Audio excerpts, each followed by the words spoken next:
I was sitting at the kitchen table, sipping my morning coffee, when my phone buzzed. It was a voicemail from Lila. Odd, since she usually texts.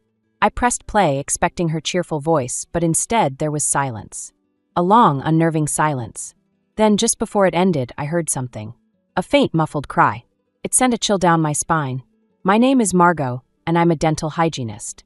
My life is pretty ordinary, filled with routine checkups and the occasional dental emergency. But that morning, everything felt different. That voicemail was like a dark cloud settling over my sunny kitchen. I tried calling Lila back immediately. No answer. I texted her, hoping for a quick reply, but the minutes ticked by with nothing. As I sat there, my mind wandered back to the last few weeks.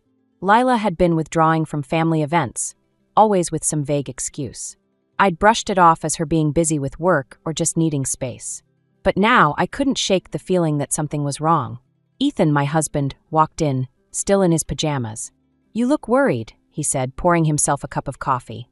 "It's Lila," I replied, replaying the voicemail for him. His brow furrowed as he listened. "Maybe it's nothing," he said, trying to reassure me.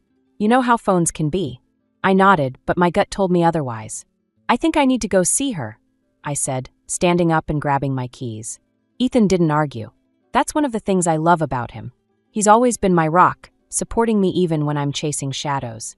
The drive to Lila's place felt longer than usual. My mind was racing, filled with possibilities, each one more unsettling than the last. I thought about the last time I saw her. She seemed fine, maybe a bit tired, but nothing out of the ordinary. Yet, there was something in her eyes, a flicker of something I couldn't quite place. Fear, perhaps? When I arrived, I knocked on the door, trying to keep my anxiety in check. Carter, my son-in-law, answered with his usual charming smile, but it felt different this time. Forced, maybe. "Margot, what a surprise," he said, stepping aside to let me in. "Lila's in the kitchen." I found her there, making breakfast for Olive. She looked up, surprised to see me. "Mom, what are you doing here?" "I got your voicemail," I said, watching her closely.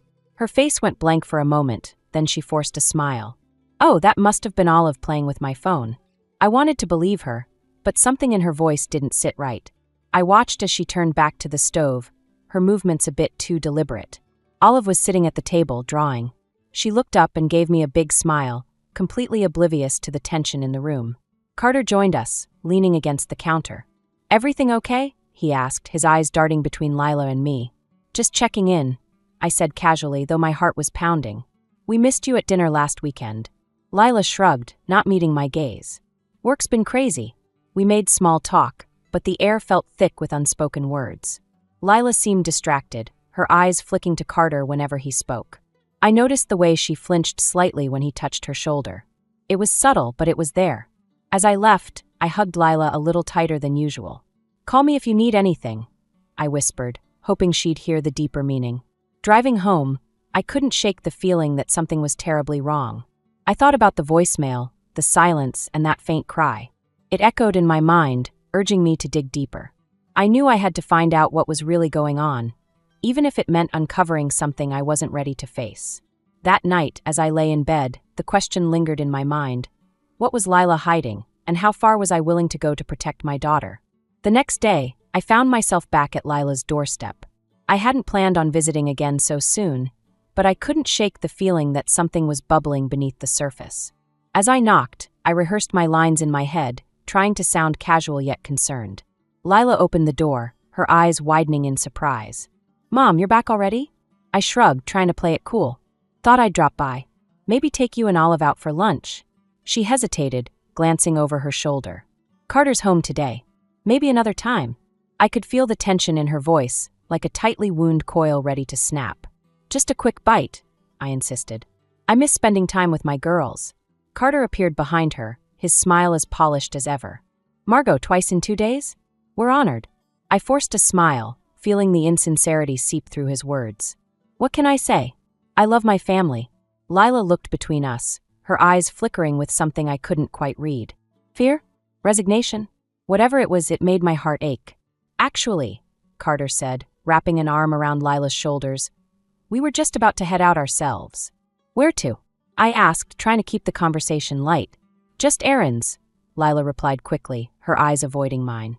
"Groceries and stuff." I nodded. though my instincts screamed that there was more to the story. All right, another time then. As I turned to leave, Olive bounded into the room, her little face lighting up when she saw me. "Grandma," she squealed, wrapping her arms around my legs. I knelt down to her level, ruffling her hair. "Hey, sweetheart. How about a playdate at my place soon?" Olive nodded enthusiastically, but Carter's voice cut in, smooth and controlling. "We'll see, Olive. Maybe next weekend." I kissed Olive's forehead, feeling the weight of Carter's gaze on me. "I'll hold you to it," I said, standing up. Walking back to my car, I couldn't shake the feeling that I'd just witnessed a carefully choreographed performance. Lila's evasiveness, Carter's charm, it all felt like part of a script designed to keep me at bay.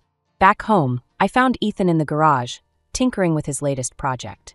"How'd it go?" he asked, wiping his hands on a rag. "Strange," I replied, leaning against the workbench. Lila seemed off. And Carter, well, he's always too smooth for my liking. Ethan nodded, his expression thoughtful. "Maybe you should talk to Jonah. He might have noticed something too." I considered it. Jonah and Lila were close, always had been. If anyone could help me piece this puzzle together, it was him. Later that evening, I called Jonah. He picked up on the second ring, his voice warm and familiar. "Hey Mom, what's up? Just wanted to chat," I said, trying to sound casual. "Have you talked to Lila lately?" "Yeah, a few days ago," he replied. "Why?" I hesitated, choosing my words carefully. "She seems distant. Have you noticed anything?" There was a pause on the line, then Jonah sighed. "Actually, yeah. She mentioned feeling overwhelmed, like she couldn't catch a break." I could hear the concern in his voice, mirroring my own. "Did she say why?" "Not directly," Jonah admitted. "But she hinted at feeling trapped. I thought it was just work stress." A chill ran through me. Trapped. The word hung heavy in the air, echoing my own fears. "I think there's more to it," I said, my voice barely above a whisper. Jonah was silent for a moment, then he said, "What do you want to do?" I took a deep breath, feeling the weight of the decision. I need to find out what's really going on. But I can't do it alone. "I'm with you, Mom," Jonah said, his voice steady and reassuring. "Whatever you need." Hanging up, I felt a sense of resolve wash over me. I wasn't alone in this. With Jonah by my side, I was determined to uncover the truth, no matter how deep or dark it might be. As I lay in bed that night, I replayed the day's events in my mind. Lila's hesitation, Carter's controlling presence, Olive's innocence caught in the middle. The pieces were all there, scattered and incomplete. But I was ready to put them together, one way or another. I closed my eyes, the question that had haunted me since that voicemail still lingering. What was Carter hiding? And how far would I go to protect my daughter and granddaughter? The following weekend, Jonah and Mia invited us over for dinner. It was a welcome distraction from the gnawing worry that had taken root in my mind. As we sat around their dining table, the warmth of family camaraderie filled the room. But underneath, I felt a simmering tension, like a pot on the verge of boiling over. "How's Lila been?" Jonah asked casually, passing me the salad bowl. I hesitated, glancing at Ethan, who nodded slightly, encouraging me to speak. "She's been distant," I admitted, my voice low. "There's something going on, and I'm worried." Mia, ever the perceptive one, leaned forward. "Do you think it's Carter?" I nodded, feeling the weight of unspoken fears pressing down on me. "There's something off about him. I can't put my finger on it, but Lila's not herself." Jonah exchanged a glance with Mia, then turned back to me. "I've been thinking the same. Lila's always been strong, but lately she seems subdued." Ethan cleared his throat, breaking the tension. "We need to find out what's really happening. Maybe talk to Lila again, but carefully." Just then, the doorbell rang, interrupting our conversation. Jonah got up to answer it, and a moment later, he returned with an unexpected guest, Carter. "Hope I'm not interrupting," Carter said, his smile wide and disarming. "Lila mentioned you were having dinner, and I thought I'd swing by." My heart sank. His presence felt like a shadow cast over the evening. "Of course," I said, forcing a smile. "You're always welcome." Carter took a seat, his eyes scanning the room, as if assessing the dynamics. "Lila's at home with Olive. She sends her love." As we resumed dinner, the conversation felt strained, with Carter steering it towards superficial topics. But underneath, I sensed an undercurrent of tension, like a predator circling its prey. Mia, trying to lighten the mood, asked Carter about his work. "How's the marketing world treating you?" He launched into a rehearsed spiel about his latest project, his words smooth and practiced. But I noticed how he avoided eye contact, his gaze flickering nervously around the room. Jonah, ever the teacher, shifted the conversation back to family. You know, Olive's been doing great in school. She's such a bright kid. Carter's smile faltered, just for a moment. Yeah, she's a smart one, he said, his voice lacking the usual warmth. As the evening wore on, I watched Carter closely, noting the subtle cracks in his facade. The way his fingers tapped restlessly on the table, the slight edge in his voice when he spoke about Lila. It was all there, hidden beneath layers of charm. After dinner, as we gathered in the living room, Carter excused himself to take a call.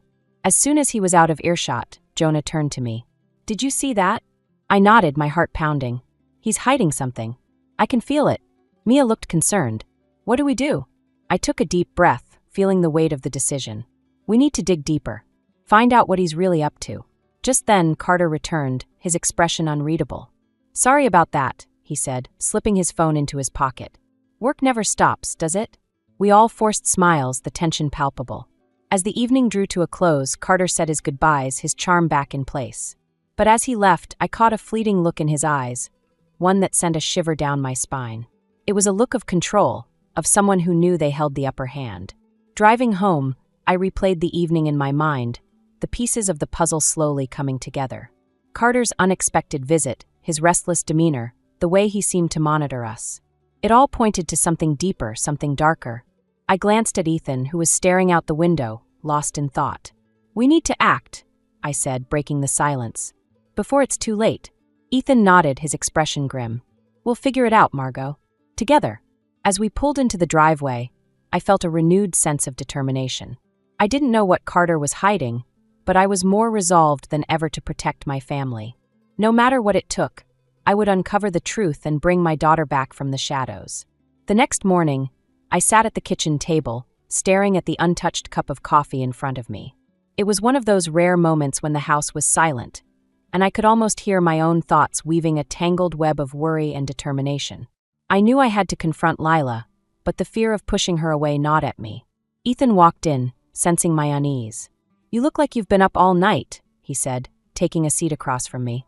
I have, I admitted, running a hand through my hair. I keep thinking about Lila. I need to talk to her, but I'm scared I'll make things worse. He reached across the table, his hand warm and reassuring. You won't. She needs to know we're here for her, no matter what. His words gave me a sliver of courage. I nodded, knowing he was right. I had to act, even if it meant risking everything. Later that day, I found myself outside Lila's house again, my heart pounding in my chest. I knocked, trying to steady my breathing. When Lila opened the door, her eyes widened with surprise.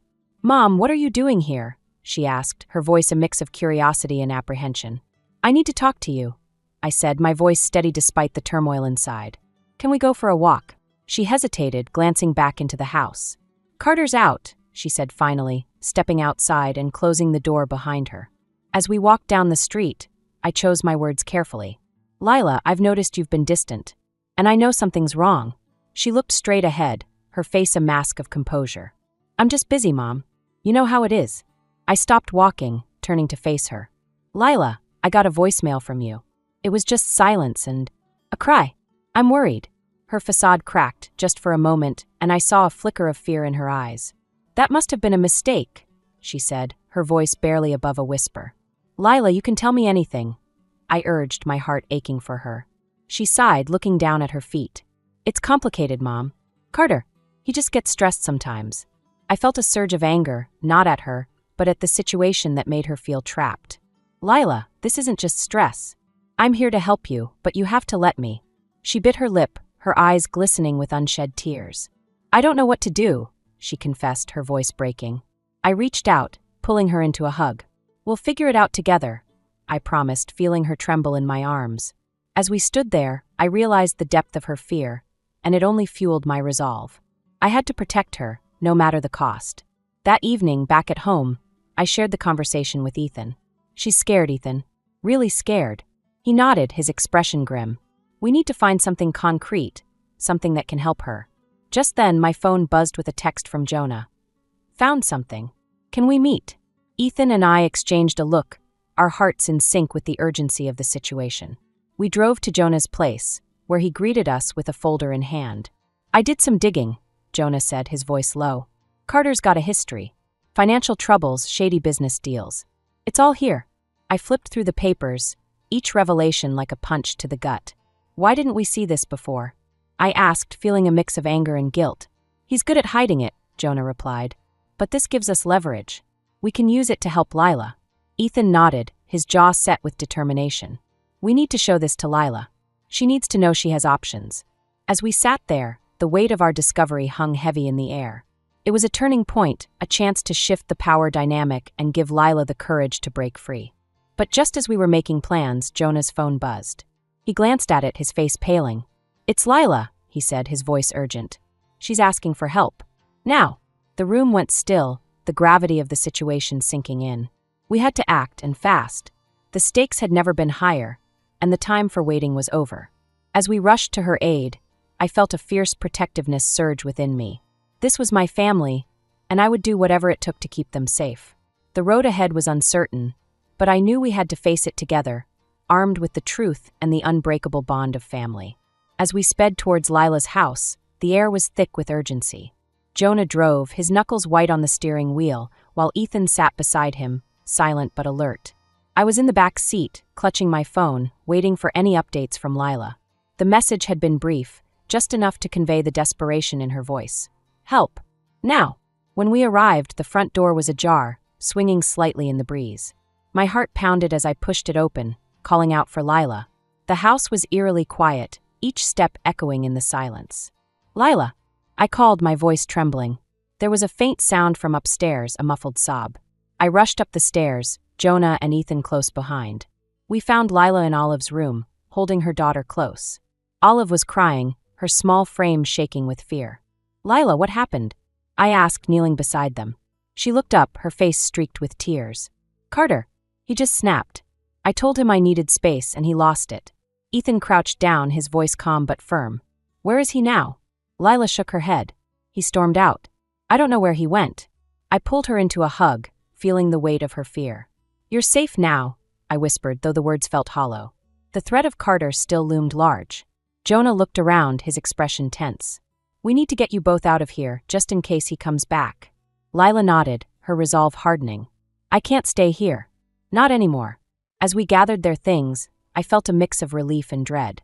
We were taking action, but the path ahead was fraught with uncertainty. I glanced at Olive, who clung to Lila, her eyes wide and scared. I wanted to promise her everything would be okay, but the truth was, I didn't know what lay ahead. Back at our house, we settled Lila and Olive in the guest room. The familiar surroundings offered a small comfort, but the tension lingered in the air. Over dinner, the conversation was subdued, each of us lost in our thoughts. After we put Olive to bed, Lila joined us in the living room. Her face was drawn, the weight of the day etched in every line. "I can't believe it came to this," she said, her voice barely above a whisper. Ethan placed a reassuring hand on her shoulder. "You did the right thing, Lila. You're protecting Olive, and that's what matters." She nodded, though her eyes were filled with uncertainty. "What if he comes after us? What if he tries to take Olive?" I felt a surge of anger and protectiveness. "We won't let that happen," I said, my voice firm. "We have the information Jonah found. We can use it to keep him at bay." Lila looked at Jonah, who nodded. "It's enough to get a restraining order, at the very least. We'll make sure you're safe." As we discussed our next steps, a new determination took root within me. I had been driven by a need to protect my family, but now the stakes were higher. It wasn't just about keeping Lila and Olive safe. It was about ensuring they could live freely, without fear. But even as we made plans, a part of me wondered about Carter. What had driven him to this point? Was he truly irredeemable, or was there something deeper at play? The questions gnawed at me, challenging my perception of justice and revenge. Was I seeking to protect my family, or was I driven by a need to punish Carter for the pain he'd caused? The next morning, as I prepared breakfast, my phone buzzed with a message from an unknown number. I hesitated, then opened it. It was a photo of Lila and Olive taken from a distance with a single word beneath it. "Soon." My blood ran cold, the implications clear. Carter was watching us, waiting for his moment. I showed the message to Ethan, who frowned, his expression darkening. "We need to go to the police," he said, his voice leaving no room for argument. I nodded, feeling the weight of the decision. We were in deeper than I'd imagined, and the road ahead was fraught with danger. But I knew one thing for certain. I would do whatever it took to protect my family, even if it meant facing my own fears and doubts. As we prepared to take the next steps, I felt a flicker of hope. We were united, stronger together than we were alone. And in the face of uncertainty, that was enough to keep us moving forward. The morning after receiving Carter's chilling message, I found myself at the police station, my heart heavy with dread. Ethan stood beside me, his presence a steadying force, as we explained the situation to the officer.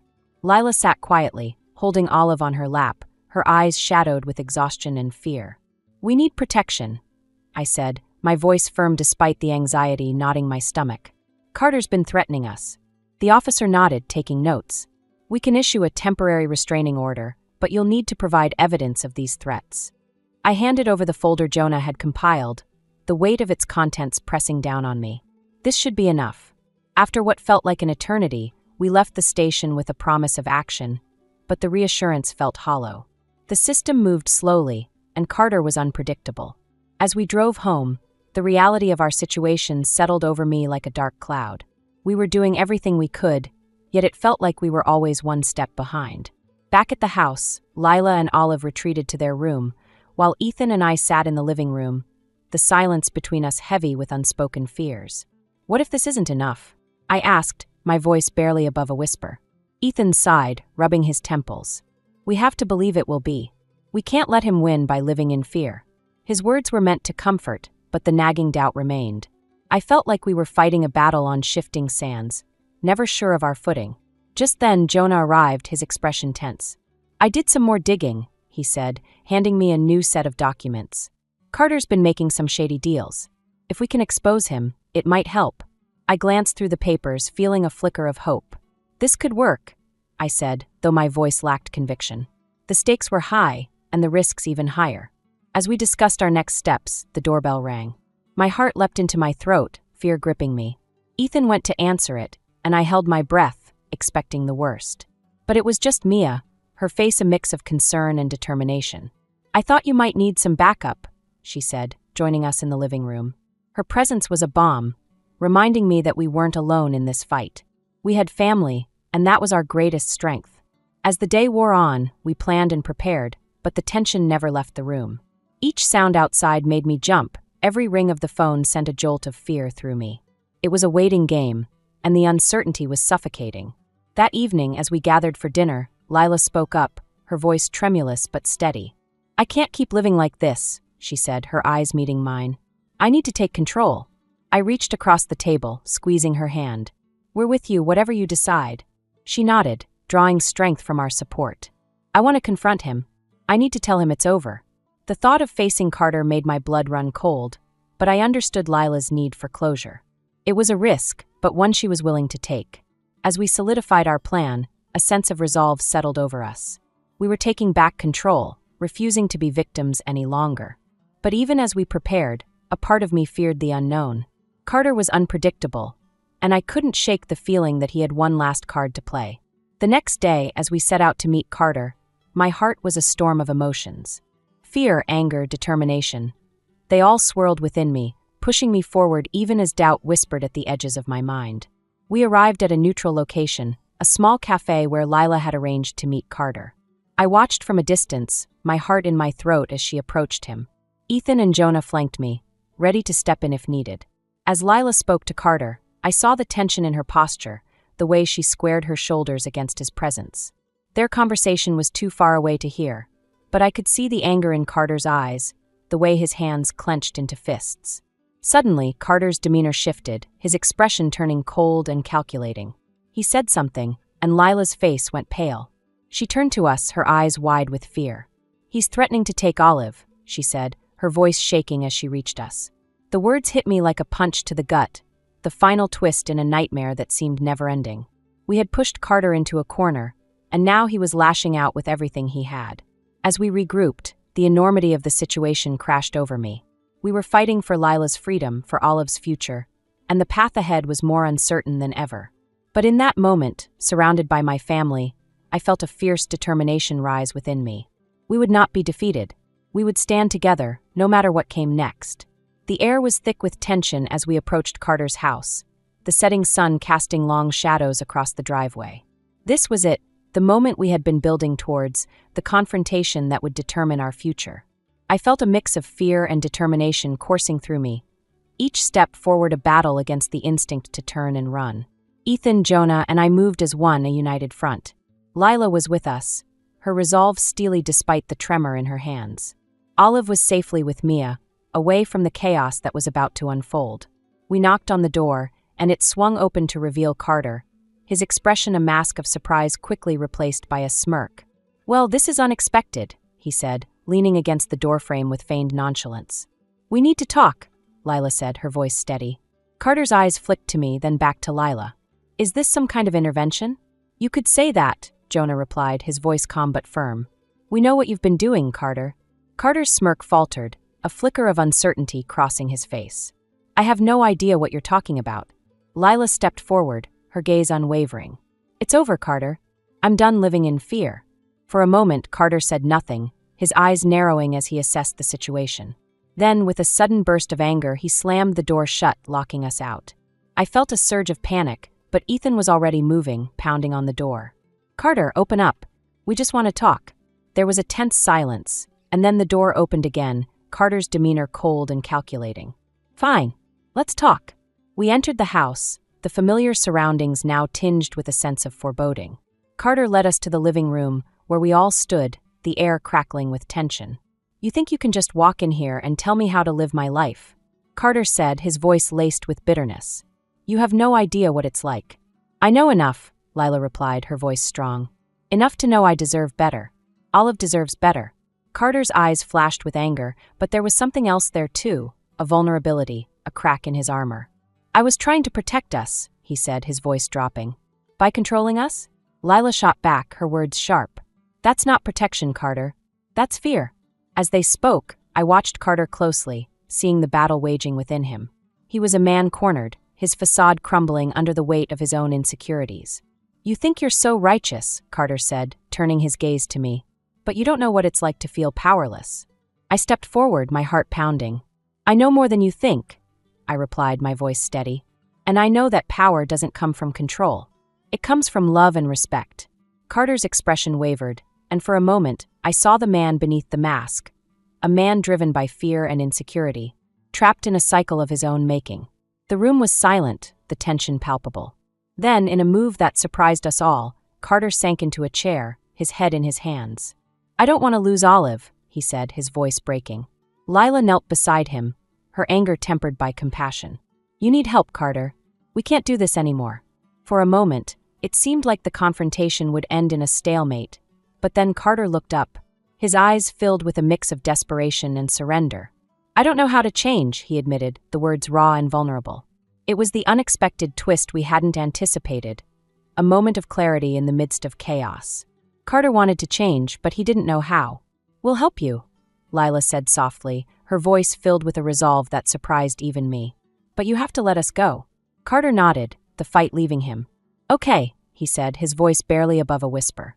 "Okay." As we left the house, I felt a weight lift from my shoulders. It wasn't the resolution I had envisioned, but it was a resolution nonetheless. Carter had chosen to face his demons, and in doing so, he had given us the freedom we sought. Walking away, I realized that the confrontation had brought us face to face with the core themes of our journey: revenge, justice, and ultimately, forgiveness. It wasn't about defeating Carter. It was about finding a path to healing for all of us. As we drove home, the sun dipped below the horizon, casting the world in a gentle twilight. It felt like a new beginning, a chance to rebuild and move forward, stronger and more united than ever before. The house felt different now, filled with the comforting sounds of family. Lila and Olive had moved in with us, and the change was palpable. It was as if the walls themselves had relaxed, shedding the tension that had gripped us for so long. I watched as Lila sat at the dining table, her focus on a new graphic design project. Her face was serene, a quiet confidence replacing the shadows that had haunted her. Olive played nearby, her laughter a sweet melody that filled the room. It was a reminder of what we had fought for: a life free from fear, a future filled with hope. I felt a deep sense of peace, knowing we had reached a turning point. Ethan joined me in the kitchen, wrapping an arm around my shoulders. "They look happy," he said, nodding towards Lila and Olive. "They do," I replied, leaning into him. "It's a new beginning." As we prepared dinner, Jonah and Mia arrived, their presence adding to the warmth of the evening. We gathered around the table, the conversation light and filled with laughter. It was a stark contrast to the tension that had once defined our lives. After dinner, Lila stood up, holding a small stack of papers. "I have something to share," she said, her voice steady and filled with emotion. We watched as she unveiled her latest design, a vibrant piece that captured the essence of freedom and resilience. It was a testament to her journey, a symbol of her newfound independence. "It's beautiful," Jonas said, admiration in his voice. Lila smiled, her eyes bright with gratitude. "It's a reflection of everything I've learned. About strength, about family."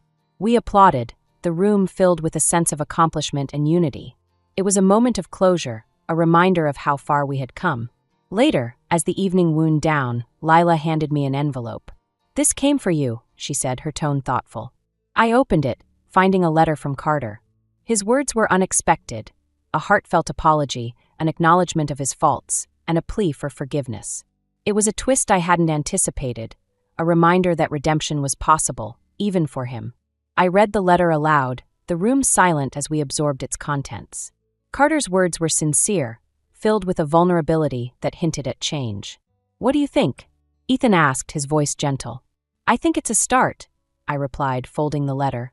"But forgiveness is a journey, not a destination." Lila nodded, understanding the complexity of the situation.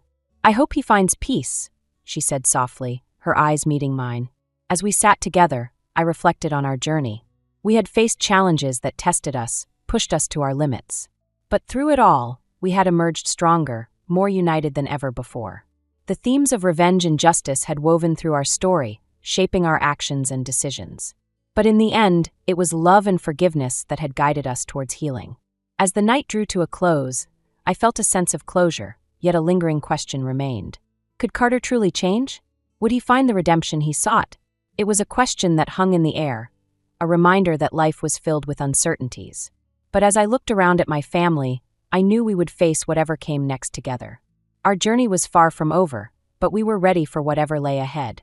In that moment, I realized that the true strength of our family lay not in our ability to avoid conflict, but in our capacity to overcome it. We had been tested, and we had prevailed, bound by love and resilience. As I turned out the lights and headed to bed, I felt a deep sense of gratitude. We had found our new dawn, and it was brighter than I had ever imagined.